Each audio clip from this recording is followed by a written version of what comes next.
With that down, let's move on to main topic number 4.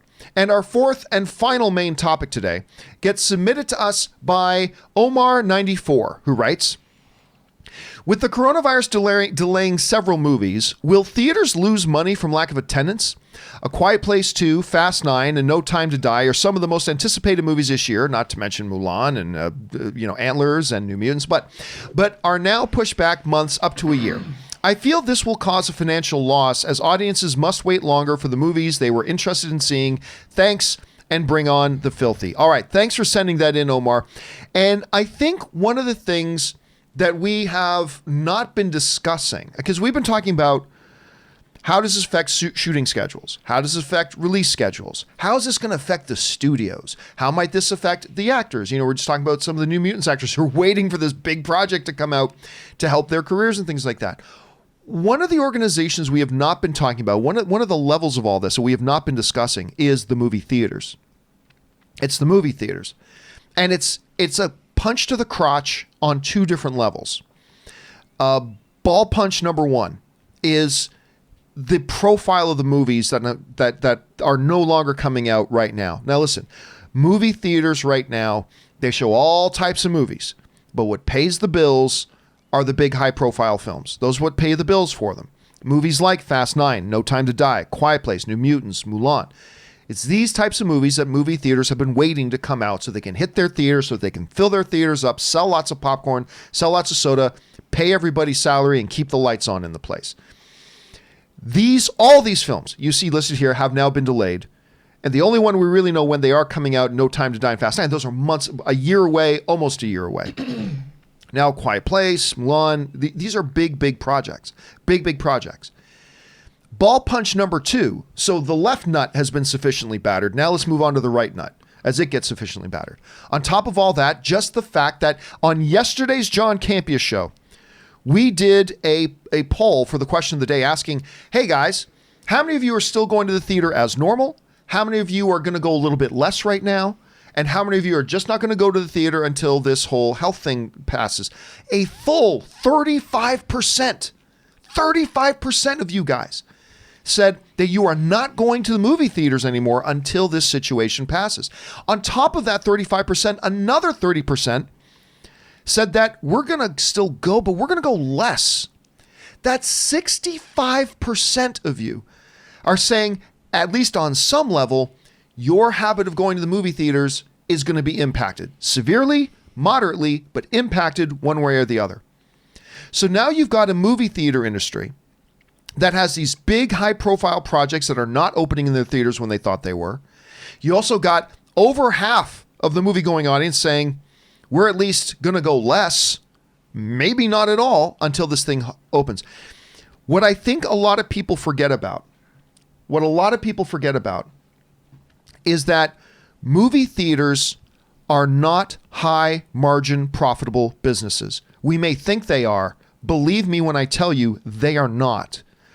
Movie theaters are a razor-thin margin business, which basically means when you look at all the money they take in versus the amount of money they have to spend to do business, the profit margin is small.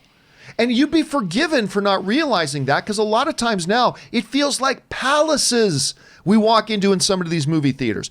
That's because they need to give us as the audience that kind of an experience.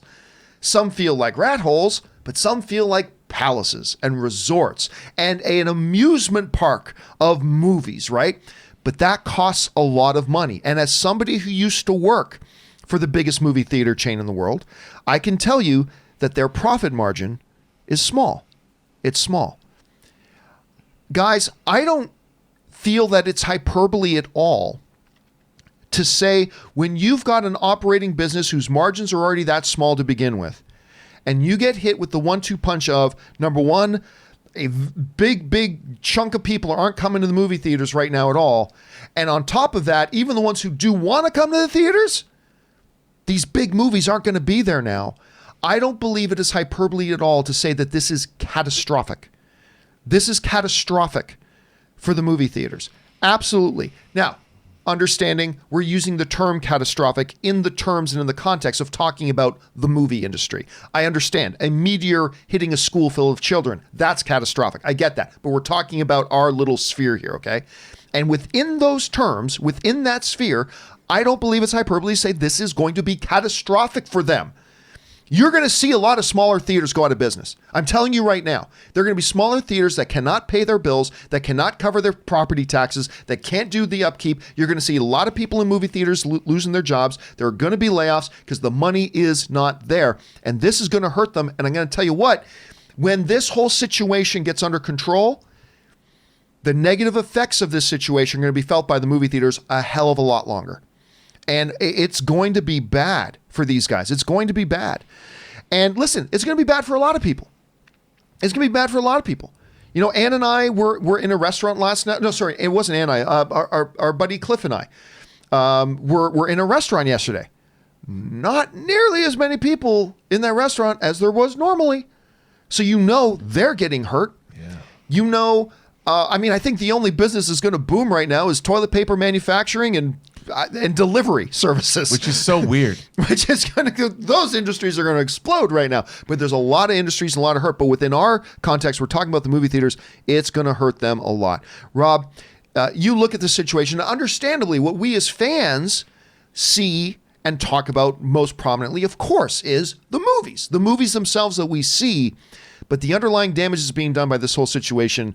I don't even think it can be calculated yet. Anyway, what are your thoughts on this whole thing? Well, like you said, it's catastrophic. I mean, any business that relies on even look, whether you love Disney or like Disney or whatever, or don't like Disney, they closed Disneyland. For only the fourth time in history. Only fourth time in history. Now, Disney, I think in a baller move, has said they're going to pay their people through at least March. Yeah. You know, and I'm like, that's amazing. A movie theater, like you said, can't afford to do that. There's nothing else they can do. These are huge pieces of real estate that literally are now empty, that require, they already have enough problems making money during the week. You know, they do predominantly most of their business, well, Thursday nights now, but Thursday night through Sunday night, and they don't have that. So if a movie theater is closed for a month, how do they pay their rent? You know, I'm sure there's insurance prices, but this is affecting many levels of society. There's a lot of people that are in a world of hurt. Teachers, if they're not teaching remotely, people who live paycheck to paycheck. So many people do in the United States. It's not good for anybody. So movie theaters, and then like John said, when are they going to recover? When does the summer movie season start now? July? That's how do you survive the rest of March, April, and May and June? And then you're just digging out. Then once the summer, even if the summer movie happens on schedule, they're just spending all that time digging themselves out of the hole, trying to get out of that hole. It's a harsh situation. And Aaron, you know, when people aren't going to see the movies at the theaters, there's no money flowing to the studios. Mm-hmm. When studios aren't getting their money, projects that could be happening aren't happening. When projects that could be happening aren't happening, actors aren't getting work. Gaffers aren't getting work. Cinematographers aren't getting work. There's a huge domino effect going on here. I have to say, there's somebody I know named Ben David Grabinski, a friend of mine. He had a film that was his first feature premiering at Tribeca. That was gone, and he had a greenlit project that he tweeted. That went away too. Mm-hmm. Well, all the people he loses twice. All the people. My role on Lincoln Lawyers is, recurring character. It wasn't going to be a huge payday for me. Great opportunity. Very excited about it. But I was like, okay, cool. That'll be a nice thing to do. But I'm thinking about the people who have been working in pre-production on that show and every other pilot for months. People that were planning on being able to pay their property taxes, which are due pretty soon. People that were banking on this and now not only can't look forward to that job, but there are no other jobs. I was at the grocery store last night trying to buy toilet paper. I got a lot of cat food, so I guess that's what Tom and I might be eating at some point. But if you go on my Instagram, I posted photos from like the bean and rice aisle, the tuna can aisle. Like it is definitely something's happening in LA, and it's not good. And I was sort of joking with the guy that was checking me out of the grocery store. I said, I think you're probably one of the only people in this town that has any job security. He gave me a few free Luna bars, so that was pretty nice for it. But it really is. You think about people who are Uber drivers and drive for DoorDash and deliveries. A lot of people are not, a lot of people are eating from home, eating at home now. A lot of people are just completely changing their lifestyles. And what we need to look at, as you were saying, John, this is going to have long-term effects. The S&P 500 dropped yesterday, the largest drop since Black Monday of 1987. And, for people that don't follow the stock market and say, oh, well, that doesn't apply to me, it actually does, because that represents all the 500 biggest companies, that we have, and what their forecasts are looking like. And everybody's going to be tightening their belts. And it's going to change things a lot for everyone. Anyone who thinks, well, I'm not going to be affected by this, you're wrong. It's going to affect the entire economy, and we should not panic, but we should just start taking precautions and, and figuring out, okay, not only what can I do to keep my family safe and healthy, but also what can I do to make sure that I'm going to be able, to pay my rent or to pay my bills coming up in the next couple of months. And that means that we're going to have to sacrifice in other ways. And what does that mean? That means that the economy is unfortunately going to suffer. And with the people who, not only the theaters, but, the kid who's just trying to make some money in their first job working as a vendor, selling popcorn, all of those people, they're not going to be able to hire as many of those people. The people, taking tickets, it's really just going to affect the restaurant in the ArcLight. That restaurant's probably going to be shut down pretty soon. Well, just like you said, my girlfriend Elizabeth's daughter, Sophie, her first job was working at the LA Zoo. A job that she loved, a job that allowed her, she got her first paychecks, and she was saving some money, and now it's gone. It doesn't mean she was fired, but how long is the zoo going to be closed? Mm-hmm. Yeah, look at the writers. I mean, this reminds me of the writers' strike, actually. Yeah. For those of us who are old enough and were around to remember it, when the writers' strike happened, it destroyed the television industry for a long time. And there were people who lost their homes. There were shows that were, the Sarah Connor Chronicles was a really big show at the time. And then everything went on hiatus. And a lot of these shows that were super popular just didn't come back. They lost their momentum. And, success in this business, as with many industries, relies on momentum. And when you cut that momentum, especially all the marketing dollars that have been spent for some of these movies that now are indefinitely suspended, that's money you're never going to get back. It's been spent. It's done. And that momentum doesn't exist anymore when you try to bring these movies back into the theater. Nope. So question is, guys, what do you think about this whole situation? Are you it's completely understandable if you haven't thought about, yeah, man, what's this going to do to the movie theaters?